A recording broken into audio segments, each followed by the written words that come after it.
What's up, tribe? How you guys doing? Go ahead and hit your subscribe button, and I hope you like this video. This is We Are Here, well, We're Here, season 1, episode 2. We are in Twin Peaks, Idaho. Twin Falls, Idaho. Lord, I done messed up this whole intro, child. Y'all know what I'm talking about. Anyway, I apologize. Twin Falls, Idaho. I've never heard of Twin Falls. I've never been to Idaho. I think I've been through Idaho, like driving to somewhere else. Listen, HBO, let me tell you something what you're not gonna do, HBO. You're not gonna make me cry, okay? You're not gonna pull at my heartstrings every week and have me up here about to cry, okay? So we're just gonna stop that one right here.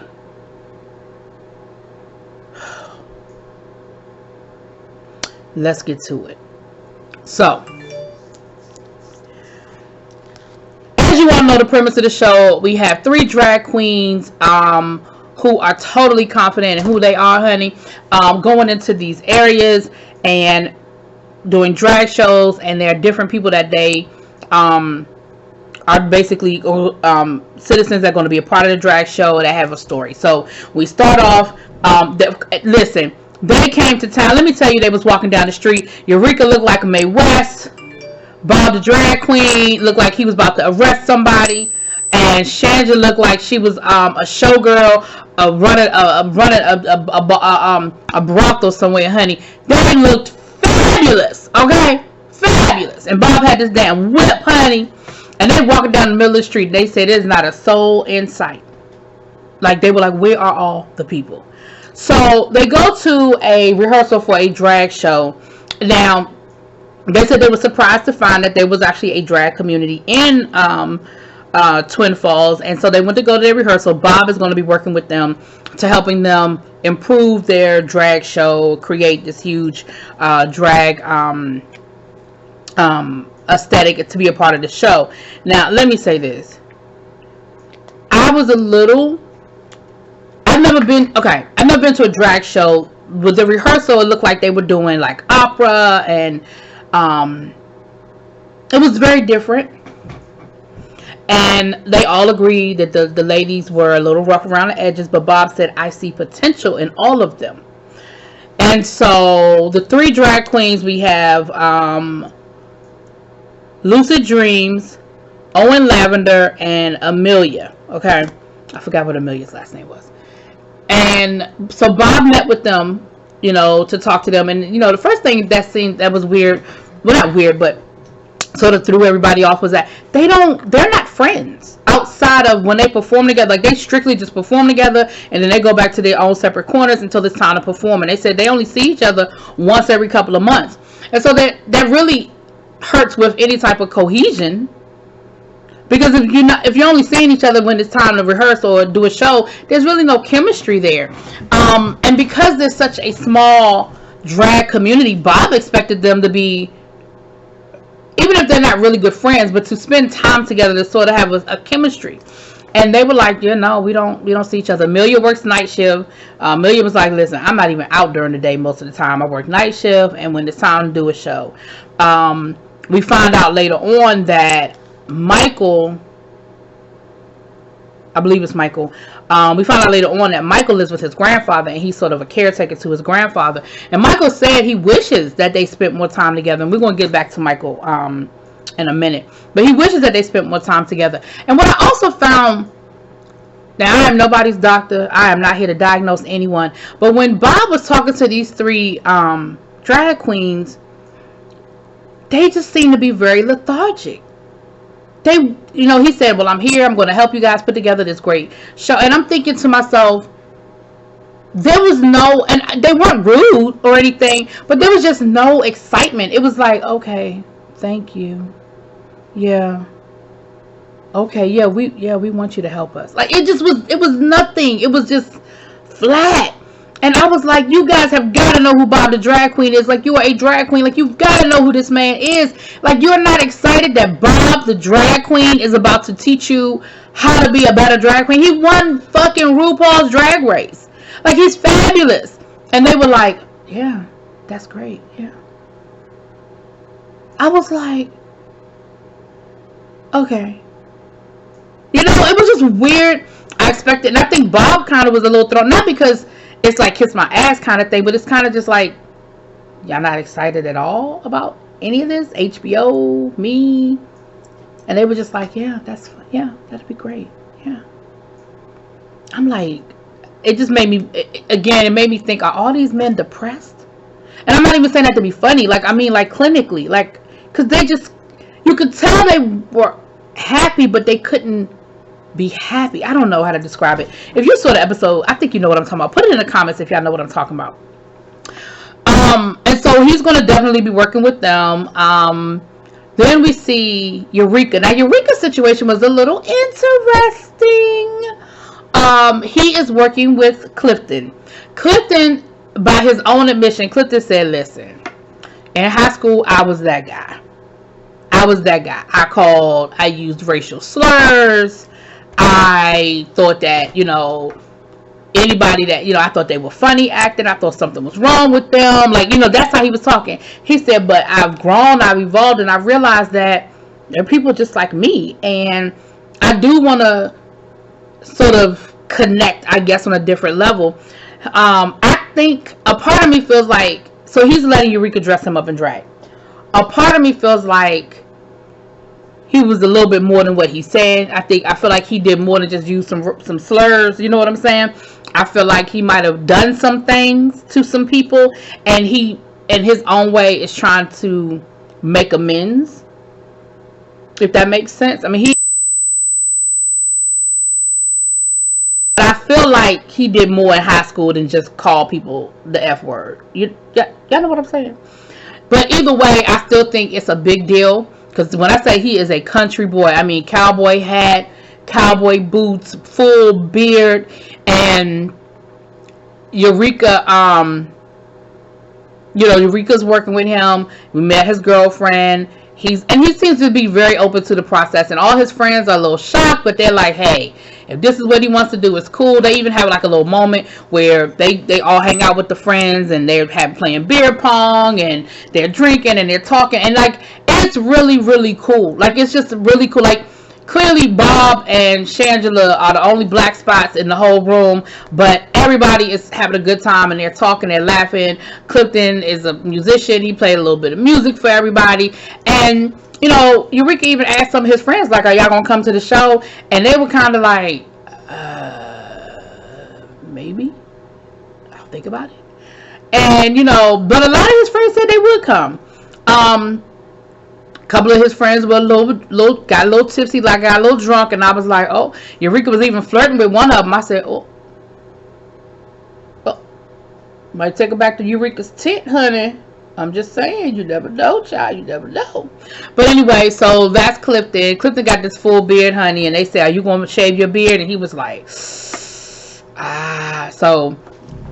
now you got to shave the beard, Clifton. If you really want to really do it, you really, really, really got to do it. Honey, they got him tucking, and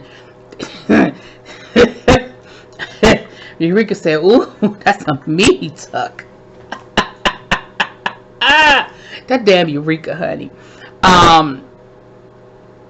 And I think in that moment is when Clifton started kind of thinking, oh shit. Like when they actually started pulling out the bras and all of the bustier and all that other stuff. I think for a moment he was kind of thinking, what did I get myself into? Right? We see a scene with Shangela and Eureka going around town handing out the flyers. And honey, people were coming up with all sorts of reasons why they weren't going to come to this show. So we'll see if they end up with, remember last week they thought they weren't going to get a full house, and they ended up with a packed house, child. Now this last story that Shangela was paired with is a very, very interesting story. It is a story of Brandon and Michaela. They are a married couple. Brandon is a trans man. I think a lot of times when we hear the story of a trans person, we 99% of the time we hear from the point of view of a trans woman. 99% of the time it's a trans woman. So I think it was great to see a trans man and understand the struggles of what trans men go through. Excuse me. And it's funny, I mentioned in one of my other reviews, I was talking about how I went to a drag show a couple of summers ago, and that was my first time seeing a drag king, a woman doing drag as a man. That was my first time seeing it. I mean, he had on a full beard and everything, and it was really interesting to see. I mean, it was fun, but I was just like, when they first came, I was like, oh, okay, we got a woman being a man. Okay, it was my first time. So they call them drag kings instead of drag queens, and he tells his story. Now, him and Michaela are married. They met in high school, and they were a couple as two women. Of course, neither one of their families really accepted it or liked it. Brandon's family has come around a lot more than Michaela's family has. He went away to college. He said he tried to be normal when he went away to college, and he just couldn't. It didn't. And so he's had surgery. He's had his breast removed, and he's taking testosterone. And of course, he's changed his name. He's Brandon, and they actually got married. And so Shangela is working with them for them to be able to basically tell their story, and they're going to do like a wedding as part of their performance. And she said how her father, one of the things that broke her heart was that her father didn't walk her down the aisle when her and Brandon got married. And so they're going to invite the father and see if the father will walk her down the aisle. Shangela said, but if he won't walk you down the aisle, baby, I will. I want you to understand that. But I thought their story was just really, really powerful, because myself included, I had so many questions, right? We saw where they had dinner with Brandon's family. And so that's why I said that Brandon's family was a little more open to it, because at least Brandon's family participated. Michaela's family did not participate on that level. We didn't really see her family the same way we saw Brandon's family, but they had dinner. And even, you could tell they're still struggling. They love Brandon, but they're still struggling with Brandon's lifestyle.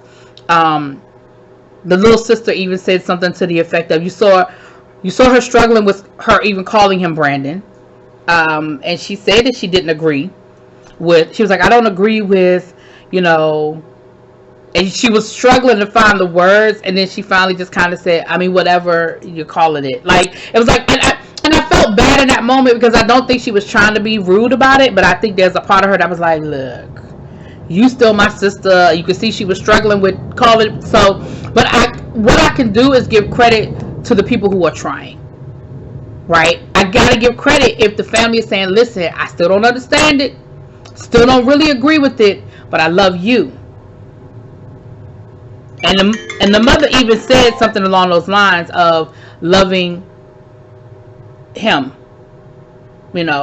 that's still her child, and she's gonna love him. So that was interesting, and they had a good conversation. Shangela came to dinner, and they had a really good conversation with them. Then the part of the episode that about broke my heart. Bob ended up going home with Michael. I'm almost certain it was Michael. And Michael lives with his grandfather. Michael said that he's dealt with depression. He's dealt with suicidal ideologies, excuse me. And he said that if it wasn't for his grandfather, he would probably be dead.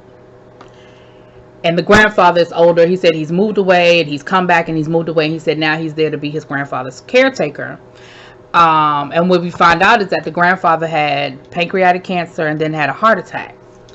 And as soon as Bob walked in the door, now listen, Bob can be a out of drag or in drag. Bob is a commanding person. The bald head, he's a very commanding personality, And for someone who probably hasn't been around a lot of black people, I could definitely, you could see that thing going, you could see it going left or going right. Bob comes in and he introduces himself and he speaks to him, and immediately he tells Bob, this is my mama. Sorry, y'all, that was my mama. So, but Bob, but I'm sorry. Michael was saying how, if I'm repeating myself, I apologize, because I really forgot where I left off. But what I loved about Grandpa was that as soon as Bob walked to the door, Grandpa said, call me Grandpa. And they got to talking, and Michael was saying how if it wasn't for his grandfather, he would probably be dead. And he said that his mother abandoned him when he was 3. His father was never really, a part of his life. And he said he, was bullied, and he has a lisp as well. And he said he was bullied and he was treated, and Grandpa said, listen, I love him. I love the drag. I'm his biggest fan. And the grandfather even got caught up and said, I love him so much, and if it weren't for him. So you see that they need each other. And I really feel when Grandpa ain't here no more, I'm really scared for Michael. But I really wanted to just bring Michael and Grandpa home. Like, I want to just bring them home. They both just seem like really, really sweet souls. And I just wanted to bring both of them home. Like, oh my gosh, they just seem so sweet. But it was a moment. Bob got caught up. Grandpa got caught up. It was a moment. I was sitting over here. I ain't crying, but I was about to. I was like, but it was a moment. But Bob was saying how we hear so many stories of the people who are not loved by their family, not accepted by their family. Like, we hear so many of those stories that it's great to hear the unconditional love. The no matter what, this is my grandson and I love him love, and that's what I really loved about that story, and that's what I really walked away from with that story. So then we see them working with their people, and Eureka is showing him how to be a girl, Clifton how to be a girl, and Bob is showing, and Bob is saying, listen, I love y'all, but I'm gotta put a little foot in y'all butt, because they didn't know the words, honey. They hadn't practiced their lyrics. We saw Brandon and Michaela, honey. Michaela can play, got a little violin thing working. And I couldn't tell if she could really play the violin or if it was just part of the song.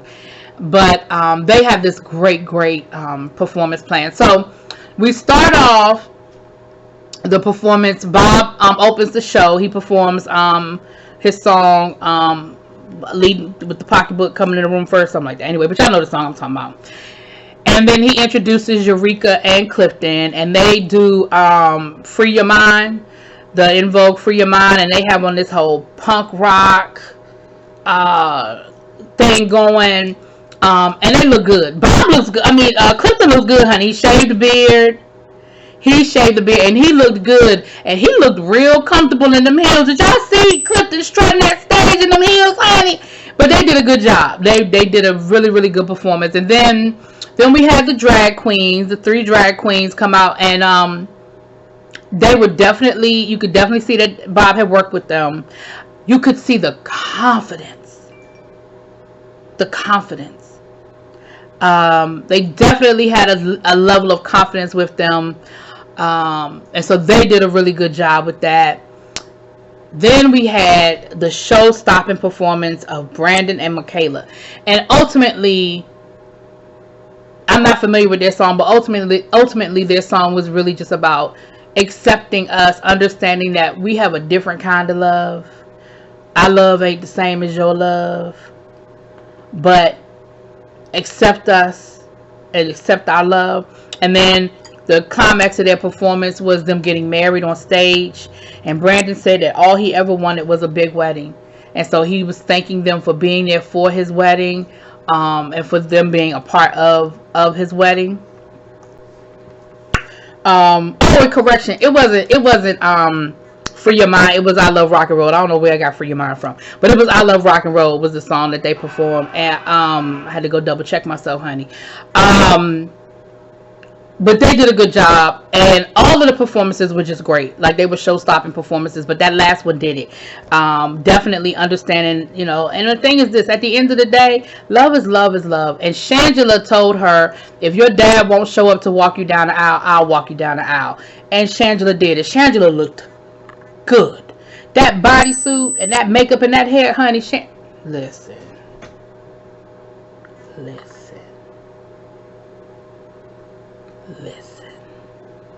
Shangela looked good, honey.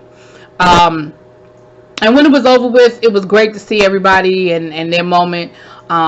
You saw people from the community, like, you know, LGBTQ people from the community coming up to them saying that they really appreciated it, that that's what they needed. A lot of them went up to Clifton saying, thank you so much for doing this. Thank you so much for being open to the experience and open to the process. Went up to Brandon and Michaela, expressing their love and support of them and their love. You saw Bob telling his girls, listen, you have my number. If you need me for anything, you call me. He was like, and that's not bullshit. I mean it. You call me if you need anything. He said, because I mean it when I tell you. And he started getting choked up again. And he said, because drag saved my life. And that's not bullshit. He said, drag saved my life. So if I can be there for you, if I can help you in any way, you make sure you let me know. You make sure you contact me. It was a moment. It was so good. I don't know where we go from here, honey, but that episode was everything. And I'm sorry it took me so long to get y'all my review, but baby, I've watched that episode 3 times. I need you to know I have watched that episode 3 times. Okay. Anyway, let me know what you think. Drop it in my comments. Peace.